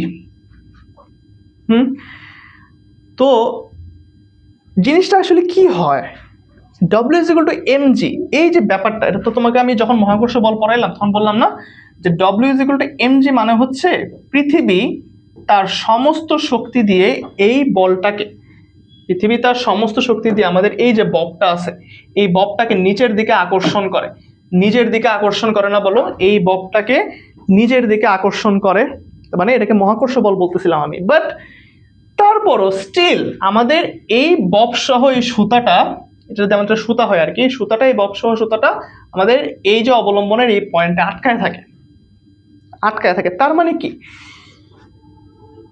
বস্তুটাকে নিচের দিকে পৃথিবী টানতেছে, বাট সে নিচের দিকে চলে যাচ্ছে না, সে এই সুতার সাথে আটকে আছে এই পয়েন্টে। তার মানে অবশ্যই উপরের দিকে এমন একটা ফোর্স অলওয়েজ অ্যাপ্লাইড হয়ে আছে, যেই ফোর্সের কারণে নিচে যতটুকু ফোর্স অ্যাপ্লাই হচ্ছে, উপরে ততটুকু পরিমাণে ফোর্স অ্যাপ্লাই হওয়ার কারণে দুই ফোর্স একে অপরকে নাকচ করে দিচ্ছে, ক্যান্সেল আউট করে দিচ্ছে। এই ক্যান্সেল আউট করে দেওয়ার জন্য আমাদের এম ভরের যেই পপটা, সে এই জায়গাতে স্থির হয়ে অবস্থান করতেছে, স্টেবল হয়ে আছে। তো ডব্লিউ যদি নিচের দিকে কাজ করে, উপর দিকে এমন একটা বল কাজ করতেছে, আমি তাকে বললাম হচ্ছে একটা টান বল বা টেনসাইল স্ট্রেংথ, এমন একটা টেনসাইল স্ট্রেংথ উপর দিকে কাজ করতেছে, এটাকে আমি টান বল বলি এক কথায়। এমন একটা টান বল উপর দিকে কাজ করতেছে, যেই টান বলের কারণে টি আর ডব্লিউ সমান হয়ে যাচ্ছে, এবং টি আর ডব্লিউ সমান হয়ে যাওয়ার কারণে এই বলটা নিচেও যাইতে পারে না, উপরেও যাইতে পারে না। হ্যাঁ, যদি এরকম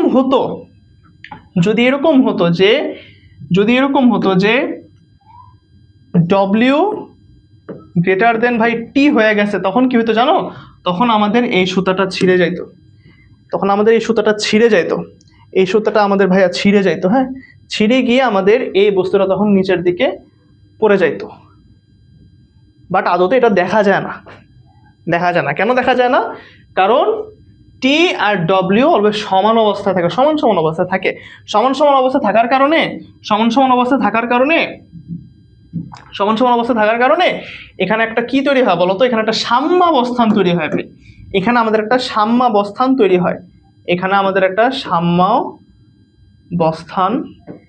হয়, এই সাম্যাবস্থান তৈরি হয় বলতো কোন বলের দ্বারা ভাইয়া? এই সাম্যাবস্থান তৈরি হয় ভাইয়া হচ্ছে আমাদের সাম্য বলের কারণে। এই সাম্যাবস্থানটা তৈরি হয় হচ্ছে ভাইয়া সাম্য বলের কারণে। বুঝতে পারছো? সাম্যাবস্থা তৈরি হয় আমাদের সাম্য বলের কারণে। সাম্য বল আছে বিধায় আমাদের এই বক্সসহ সুতাটা এই জায়গাটার মধ্যে স্টেবল হয়ে থাকে। আদারওয়াইজ কবে ছিঁড়ে পড়ে যাইতো, অনেক আগে ছিঁড়ে পড়ে যেত। বুঝছি? এই হচ্ছে গেল আমাদের সাম্য বল। তাহলে অসাম্য বল ভাইয়া কখন হইতো? অসাম্য বল অসাম্য বল যদি আমরা একটু পড়ি, অসাম্য বল যদি আমরা একটু পড়ি, অসাম্য বল হবে কখন জানো? অসাম্য বল হবে হচ্ছে এই দেখো, মনে করো ওই আগের মতোই, মনে করো এটা হচ্ছে আমাদের একটা, এবার একটা স্প্রিং নিয়ে পড়ো, এক্সট্রিমলি সরি। আচ্ছা, এটা মনে করো আমাদের একটা স্প্রিং, হ্যাঁ, এবার আমরা একটা স্প্রিং নিয়ে কথাবার্তা বলবো। এটা মনে করো আমাদের কোনো একটা স্প্রিং, এবং এই স্প্রিং এর মাথায় আমি কোনো একটা ভর ঝুলাই দিছি। মনে করো আমাদের কোনো একটা সাডেন ভর, এটা হচ্ছে আমাদের কোনো একটা সাডেন ভর, এটা হচ্ছে আমাদের কোন একটা সাডেন ভর, ঠিক আছে? এটা কি কালার দিব?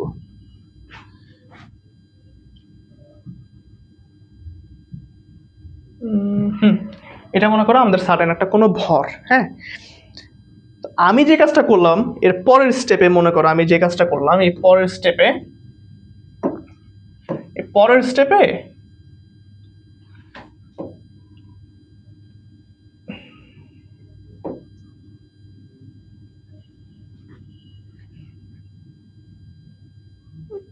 ওয়েট, এর পরের স্টেপে আছে এটাকে যদি এবার আমি একটু স্ট্রেচ করে দেই, আচ্ছা এই মনে করো আমাদের আগের অবস্থানে ছিল, এটা মনে করো আমাদের আগের অবস্থান, ঠিক আছে? আগের অবস্থান থেকে আমি ওই পাশ থেকে কিছু ফোর্স অ্যাপ্লাই করছিলাম, মনে করো এই পাশ থেকে আমি কিছু ফোর্স অ্যাপ্লাই করার কারণে আমাদের এখানে স্প্রিংটা, এই বস্তুটা স্প্রিংটা সংকুচিত হয়ে গেছে। কি হয়ে গেছে ভাইয়া? সংকুচিত হয়ে গেছে বা কম্প্রেসড হয়ে গেছে, সংকুচিত হয়ে গেছে, বা এক কথায় বললে আমাদের কম্প্রেসড হয়ে গেছে, রাইট? সংকুচিত হয়ে গেছে বা কম্প্রেসড হয়ে গেছে। তো এখানে মনে করো জিনিসটা হচ্ছে এরকম যে এটা মনে করো আমাদের আগের অবস্থায় ছিল, আমি এভাবে চাপ দিছি, এখানে চাপ দিছি, চাপ দিয়ে একে সংকুচিত করলাম। সংকুচিত করে দেওয়ার পরে এরপর যখন আমি তাকে ছেড়ে দিলে কি এরকম করে দুলবে না? স্প্রিং এর কাজ হতো এরকম করে দোলা। তো এরকম করে যখন সে দুলতেছে, তখন কি সে কোনো সাম্যাবস্থানে আছে? তখন কি সে স্থির অবস্থানে আছে? তখন কি তার বেগ শূন্য? না, তখন কিন্তু সে কোন একটা বেগ নিয়ে একবার এদিকে এরকম ভাবে করতে থাকে, রাইট? হ্যাঁ, তো তখন কিন্তু তার সাম্যাবস্থানটা নাই, আবার তুমি মনে করো আমরা যদি এই পেন্ডুলামের কাহিনী থেকে, পেন্ডুলাম বলো বা এই সিস্টেমটা থেকে আসো, তোমরা যদি এই সিস্টেমটা থেকে বুঝতে চাও, তোমাদেরকে ওই সিস্টেমটা দিয়ে বোঝাই। মনে করো আমাদের এই হচ্ছে একটা অবলম্বন ছিল, তারপর এইখানে আমাদের একটা বল ঝুলানো আছে, ঠিক আছে? এখানে মনে করো আমাদের একটা বল ঝুলানো আছে,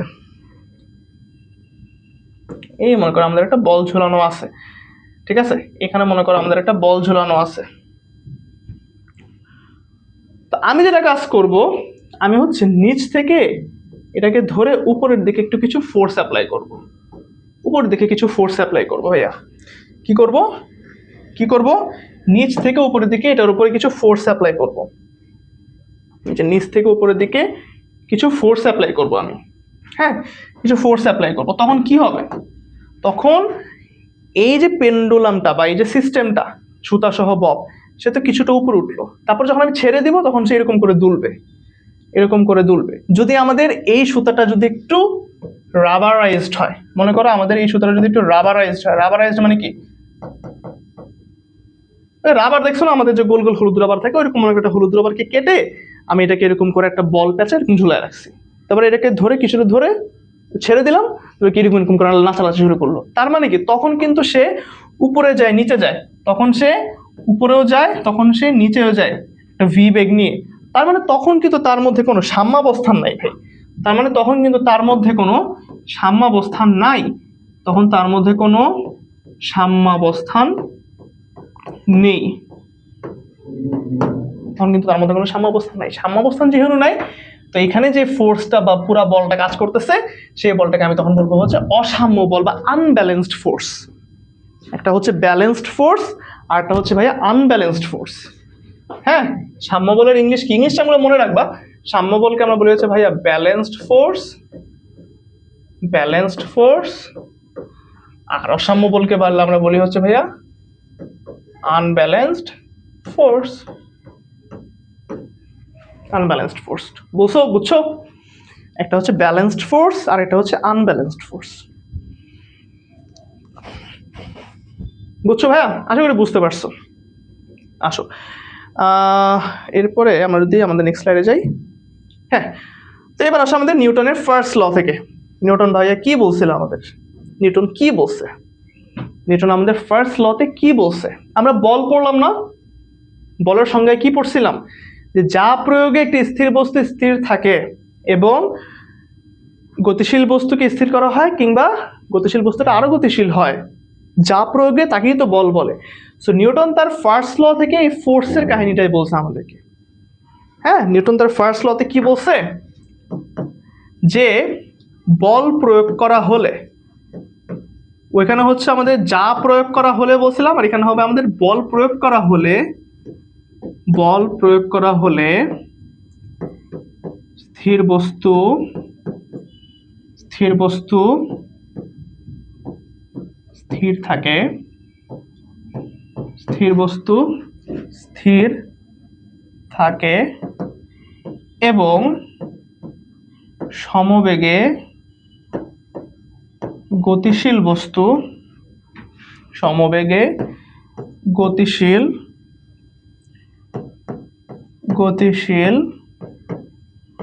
বস্তু, সমবেগে গতিশীল বস্তু আজীবন সমবেগে সরল রেখায়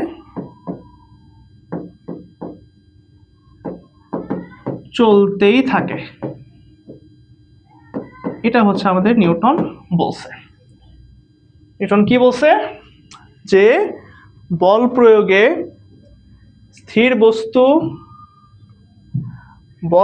স্থির বস্তু স্থির থাকে, কাজ করে না কেন? কোনো পোকা টোকা বসে নাকি আবার? বল প্রয়োগে স্থির বস্তু স্থির থাকে, এটা কাজ করে না কেন?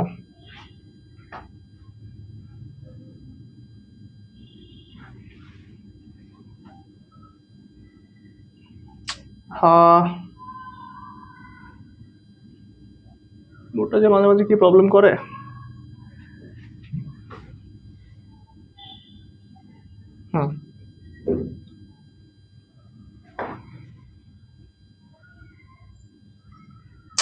বোর্ড কি হ্যাং করলো? বোর্ড হ্যাং করছে আই গেস।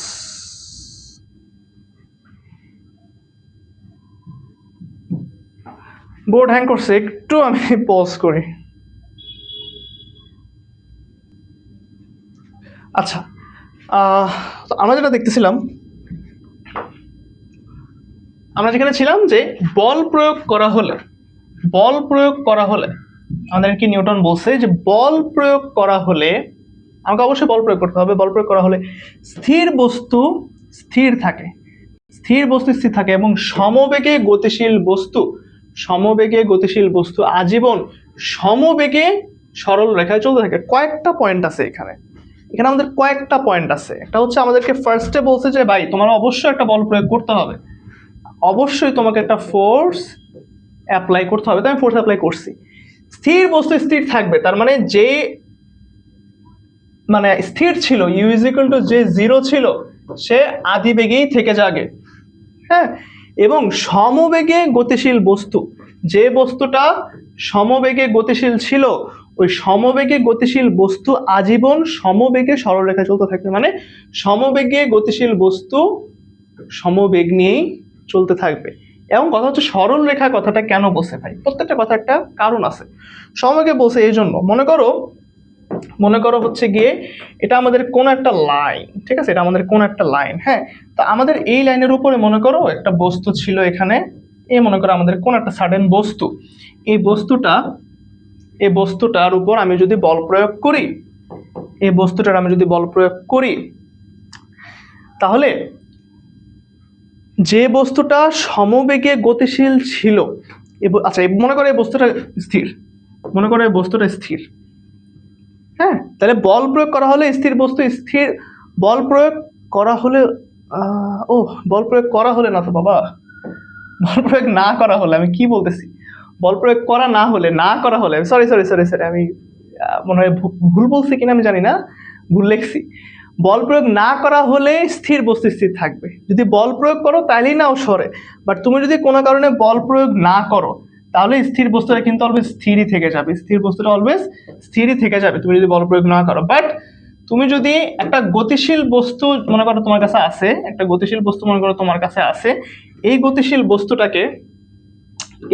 বস্তুটাকে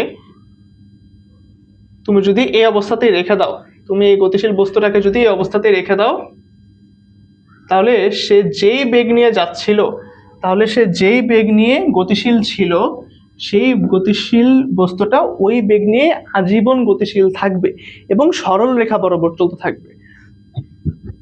সরল রেখার কনসেপ্টটা হচ্ছে কি জানো, এ যদি কোনো ফোর্স ফিল না করে নিজের ওপর, তাহলে সে যেদিকে যাচ্ছিল অমনি যাবে। বাট তুমি যখন একটা বল অ্যাপ্লাই করতেছো, মনে করো তুমি তির্যকভাবে একটা বল অ্যাপ্লাই করলা, হ্যাঁ, তির্যকভাবে বল অ্যাপ্লাই করার জন্য এই বস্তুটা তো ওই দিক বরাবর যাচ্ছিল, তখন সে তার ট্র্যাকটা মিস করে অন্যদিকে চলে যাবে, তখন সে হয়তোবা এই দিক যাইতে পারে, হয়তোবা সে এদিক যাইতে পারে, হ্যাঁ, হয়তোবা সে এদিক চলে যেতে পারে, সে বিভিন্ন দিকে কিন্তু তখন মুভ করতে পারে এই তির্যকভাবে একটা বল দেওয়ার জন্য। তার মানে তুমি যখন বল অ্যাপ্লাই করবা তখন কিন্তু একটা বস্তু সরল রেখায় নাও থাকতে পারে, সরল রেখাটা কিন্তু চেঞ্জ হয়ে যেতে পারে। তার মানে বল প্রয়োগ যদি তুমি না করো, বল প্রয়োগ না করা হলে একটা স্থির বস্তু স্থির থাকবে, আর সমবেগে গতিশীল বস্তু আজীবন সমবেগে সরল রেখা চলতে থাকবে না। তুমি যদি বল প্রয়োগ করো তাহলে তার সমবেগটাও চেঞ্জ হয়ে যাবে, তখন তার সরল রেখাটাও কিন্তু বক্রপথে পরিবর্তন হয়ে যাবে। তো এই কথাটাই হচ্ছে আমাদের নিউটনের প্রথম সূত্র থেকে বলা হয়েছিল। নিউটন আমাদেরকে তার প্রথম সূত্র থেকে মূলত এই কথাটাই বলছে, বুঝছো, নিউটনের প্রথম সূত্র। এরপরে আসলে কি বলছে, এক্সাম্পল, সমবেগে চলতে থাকা বস্তু আজীবন সমবেগে চলে না কেন, এটা আমাদের কোয়েশ্চেন, বুঝছো। এই কোয়েশ্চেনগুলো কোথায় আসবে বলো তো, এই কোয়েশ্চেনগুলো হচ্ছে আমাদের সিকিউর খ নাম্বারের জন্য ইম্পর্টেন্ট, সিকিউর খ নাম্বারের জন্য তোমাদের এই কোয়েশ্চেনগুলো ইম্পর্টেন্ট, সিকিউর খ নাম্বারে এই কোয়েশ্চেনগুলো আসবে, সিকিউর খ নাম্বারে এই কোয়েশ্চেনগুলোর জন্য সময় মনে রাখবা, ঠিক আছে। আমি তোমাদেরকে একটা একটা করে অ্যান্সার বলি যে কি বলছে। সমবেগে চলতে থাকা বস্তু আজীবন কেন সমবেগে চলে না বলো তো, কারণ একটা বস্তু যখন চলতে থাকে, এখানে কিন্তু মানে আমরা যখন চলি, আমরা যখন হাঁটি বা আমরা যখন একটা গাড়িতে করে যাই, তখন অপর পাশ থেকে আমরা বাতাস অনুভব করি না। তুমি যখন সাইকেল যখন চালাও জোরে চালাও, তখন কিন্তু তুমি অপর সাইড থেকে বাতাস ফিল করো, তোমার বাতাস আসবে তোমার গায়ে, ঝাপটা আসে বাতাসের। তো বাতাস কিন্তু একটা বাধাদানকারী বল হিসেবে কাজ করে। বাতাস কি কাজ করে, বাতাস কিন্তু ওয়ান কাইন্ড অফ বাধাদানকারী বল। বাতাস তোমার গতিকে বাধা দেয়, সেই জন্য বাতাসকে বলা হয় হচ্ছে, বা বায়ুকে বলা হয় হচ্ছে ভাইয়া বাধাদানকারী বল। বাতাসকে কি বলে ভাইয়া, বাধাদানকারী বল বলা হয়। তো আমরা যখন একটা সমবেগে বস্তু চলতে থাকে, একটা বস্তু যখন চলতে থাকে, তখন অপর পাশ থেকে কিন্তু আমাদের বাধাদানকারী বল আসে, বাতাস, ঠিক আছে। তো বাতাস আসার কারণে কিন্তু তখন তার যে আলটিমেট বেগটা বা গতিটা, এটা কিন্তু ভ্যারি করে, বা এই বেগটা কিন্তু চেঞ্জ হয়ে যায়। এই চেঞ্জ হয়ে যাওয়ার কারণে কিন্তু তখন তার বেগটা সমবেগ থাকে না, তখন তার মধ্যে দেখা গেছে ত্বরণ ক্রিয়েট হয়, হতে পারে সেটা ত্বরণ, হতে পারে সেটা মন্দন, এই জন্য সমবেগে চলে না। হঠাৎ গাড়ি চলতে শুরু করলে আমরা পিছনের দিকে হেলে পড়ি কেন, কারণ কি ভাইয়া বলো তো, কারণ হচ্ছে ভাইয়া জড়তা, এটা হচ্ছে জড়তার কারণে হয়। কারণ আমরা যখন গাড়ি যখন চলতে শুরু করে ভাই, গাড়ি যখন হঠাৎ চলতে শুরু করে, এর আগে কিন্তু ভাইয়া আমরা স্থির অবস্থায় থাকি। স্থির অবস্থা থাকা মানে হচ্ছে আমাদের মধ্যে স্থিতি জড়তা তখন কাজ করতে থাকে। হঠাৎ করে যখন গাড়ি চলতে শুরু করে, অর্থাৎ ভি বেগে যখন আমাদের কোনো একটা গাড়ি চলতে শুরু করে, তখন আমরা পিছনের দিকে হেলে যাই, কারণ স্থিতি জড়তাকে ভেঙ্গে একটা বেগ তখন সামনের দিকে চলা শুরু করে। গতিশীল জড়তা তখন আমাদের মধ্যে আস্তে আস্তে ক্রিয়েট করা শুরু হয়, বিধায় আমরা তখন পিছের দিকে হেলে যাই, ঠিক আছে। তার মানে জড়তা ভাঙ্গার জন্য তুমি যেদিকে বল প্রয়োগ করবা, তুমি হেলবা তার বিপরীত দিকে। যখন গাড়ি চালা শুরু হয় তখন আমরা পিছনের দিকে হেলি, হ্যাঁ, স্পিড সোজা দিকে দিচ্ছে, আমরা পিছনের দিকে হেলবো। আবার যখন মনে করো একটা গতিশীল গাড়ি, সে স্পিডে যাচ্ছে, যখন সে তার ব্রেক কষে, ব্রেক কষা মানে হচ্ছে সে আর মানে ওই দিকে না গিয়ে এই দিকে থামতে চায়, স্পিড কমায় আস্তে আস্তে থামতে চায়, তখন আমরা কিন্তু সামনের দিকে ঝুলি। বিষয়টা বুঝছো? সো যখন জড়তা চেঞ্জ হচ্ছে তখন আমরা উল্টা দিকে হেলে পড়ি। এবার আসো, চলন্ত বাসে ব্রেক করলে যাত্রীরা সামনের দিকে ঝুলে পড়ে কেন? এই মাত্র বললাম ভাইয়া, এটাও কিন্তু আমাদের জড়তা থেকে অ্যান্সার করতে হবে। মানুষজন চলন্ত বাস থেকে নামতে গেলে আছাড় খায় কেন বলো তো? তুমি তখন দেখবা যে বাস থেকে যখন তুমি নামবা তখন হেল্পার বলে এ বাম্পা দেন, এ বাম্পা দেন। বাম্পা দেওয়া মানে কি? বাম্পা মানে হচ্ছে মানে আমরা তো যখন নামি, আমরা যখন বাসের বাম পাশ থেকে নামি, বাসের গেট কিন্তু বাম পাশে থাকে, তোমরা খেয়াল করবা। তো বাম পাশ থেকে যখন নামি তখন কিন্তু আমরা আগে বাম পা দিয়ে নামি, আমরা কিন্তু কেউ ডান পা দিয়ে নামি না। খুব কম মানুষজনই আছে ডান পা দিয়ে নামে। তো বাম পা দিয়ে যখন নামে তখন বাম পা দিয়ে যেহেতু আমরা আগে মাটি স্পর্শ করতেছি বা রাস্তা স্পর্শ করতেছি, তখন সাথে সাথেই আমাদেরকে বলে যে বাম পা দিয়ে নাইমা হাঁটা শুরু করবেন বা একটু জোরে দৌড়াবেন। কারণ বাস তো গতিশীল। এখন তুমি যদি নাইমা দাঁড়ায় থাকো, তুমি মনে করো বাস থেকে নাইমা দাঁড়ায় আছো, তখন বাস কিন্তু সোজা গতিশীল ছিল, জড়তা কিন্তু তোমার সামনে, স্পিডে কিন্তু তোমার জড়তা এখন গতিশীল জড়তা হিসেবে কাজ করতেছে। তো তুমি যদি বাস থেকে নেমে দাঁড়ায় যাও, হঠাৎ করে তুমি তোমার জড়তা চেঞ্জ করার কারণে তুমি কিন্তু পিছনের দিকে হেলে যাবা। পিছনের দিকে হেলে যাওয়া মানে হচ্ছে তুমি আলটিমেটলি আছাড় খাবা বা অ্যাক্সিডেন্ট করবা। এজন্য বলে যে বাস থেকে যখন নামতে হয় তখন বাম্পা দিয়ে নামতে হয় এবং নেমেই দাঁড়ায় থাকা যাবে না, নেমে এরকম করে একটু হাঁটতে হবে। আসলে মনে করে নামলা, এই যে বাস থেকে নেমে বাম্পা দিয়ে নেমে কিন্তু সাথে একটু কয়েক কদম একটু মানে স্লোলি বাট একটু বেগ নিয়ে হচ্ছে কি হাঁটতে হয়, তাহলে হচ্ছে কি অ্যাক্সিডেন্ট হয় না বা আছাড় খাবা না। তো এটা হচ্ছে মানুষজন চলন্ত বাস থেকে নামতে গেলে ভাইয়া আছাড় খায় কেন? আছাড় খায় কেন? আছাড় খায় কেন? ওই যে গতি জড়তার কারণে, গতি জড়তার কারণে। এই জন্য গতি জড়তাকে তুমি যদি মিনিমাইজ করতে চাও, গতি জড়তাকে তুমি যদি মিনিমাইজ করতে চাও, তোমাকে বাম্পা দিয়ে নামতে হবে এবং নেমে বাসের সাথে কিছুটা মানে বাসের যে বেগ, সেই বেগ তো আর তুমি দিতে পারবে না, এই জন্য কিছুটা বেগ দিয়ে তোমাকে কিছু কদম হাঁটতে হবে। হাঁটলে তোমার শরীরটা তখন ব্যালেন্সে আসবে, তখন গতি জড়তাটা ব্যালেন্সিং এর মাধ্যমে কমে স্থিতি জড়তার মধ্যে রূপ নেবে। এই জন্য তখন তুমি সেফলি নামতে পারবা। এজন্য হচ্ছে বলতো এই খ নাম্বার এক্সাম, এই খ নাম্বারের কোয়েশ্চেনগুলো কিন্তু এক্সামে আসে। ঠিক আছে, এই খ নাম্বারের কোয়েশ্চেনগুলো কিন্তু এক্সামে আসে। এই তো, এই হচ্ছে মূলত ভাইয়া আজকে আমাদের ক্লাস। তো আমরা আজকে ক্লাসের মধ্যে কি দেখছি বলতো? আজকে ক্লাস আমরা কিছু ভালো ভালো ইম্পর্টেন্ট জিনিসপত্র দেখছি। আমরা ফার্স্টে জড়তা নিয়ে কথাবার্তা বলছি, আমরা এরপরে বল নিয়ে কথাবার্তা বললাম, বল কি বা কাকে বলে, বলের কয়েকটা সংজ্ঞা দেখলাম, বলের সংজ্ঞা দেখলাম, প্রকাশ, সূত্র, মাত্রা, একক, অনেক কিছুই দেখছি। ঠিক আছে, তারপরে মৌলিক বল নিয়ে আমরা কিছু কথাবার্তা বলছি। এরপর আমরা মহাকর্ষ বল, অভিকর্ষ বল নিয়ে দেখলাম। তাড়িৎচুম্বকীয় বল নিয়ে আমরা অনেক ডিটেলসে পড়াশোনা করছি। তারপরে হচ্ছে গেলে আমরা সাম্য, সবল নিউক্লিয় বল, দুর্বল নিউক্লিয় বল নিয়ে কথাবার্তা বলছি।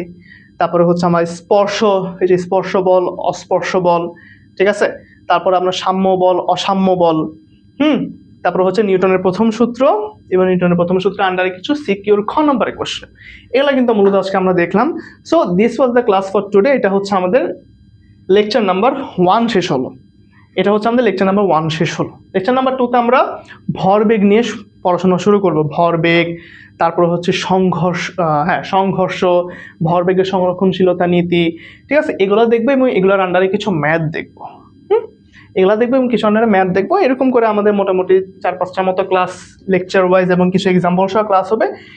এরপরে লাস্টের দিকে আমরা ওই যে তোমার সিকিউ অনেকগুলো একসাথে সলভ করব, তারপরে হচ্ছে এমসিকিউ অনেকগুলো একসাথে সলভ করে আমাদের মূলত বল চ্যাপ্টারটা শেষ করবো। ঠিক আছে, so this was the class for today.